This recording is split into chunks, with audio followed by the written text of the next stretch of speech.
है ज़ैनब भैया तेरे चेहरों के लिए आई है ज़ैनब दुख पाई है दुख पाई है दुख पाई है भैया तेरे के लिए आए जिंदा महद पाली सकीना बना के भाई की अमानत को रहता कुछ पाके साथ अपने लुटे काफिल को लाए ज़ैनब तेरे चेहरों के लिए आए ज़ैनब माता एक मरकत पर है दुखिया की नौहा आई है बहन मिलने फोटो मेरे भैया बिन दे हर के नाम पर दुख पाए है ज़ैनब तेरे चेहरों के लिए आए है ज़ैनब बेमुखला चाहते गए बाजार में भैया दरबार यजीदी में बेटो है ज़हरा था हुक्म जो तेरा वो बजा लाए है ज़ैनब तेरे चेहरों के लिए आए है ज़ैनब हर टूटे हुए दिल को सहारा दिया ने हर दर्द में कुंदे को दिलासा दिया ने हर हाल में हर गरीब को समझाए है ज़ैनब तेरे चेहरों के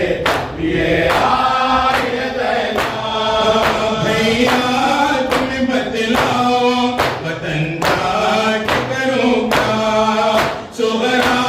तुम पूछेगी तो बोलो मैं कहूँगा जब भी ख्याल आया है घबराए है ज़ैनब तेरे चेहरों के लिए आए है ज़ैनब सलाम पे आ फातिमा ज़हरा सलवत सलाम पे आ फातिमा ज़हरा हम आए हैं पुरस्कार के लिए फातिमा ज़हरा सलवत सलाम पे आ फातिमा ज़हरा सलवत सलाम पे आ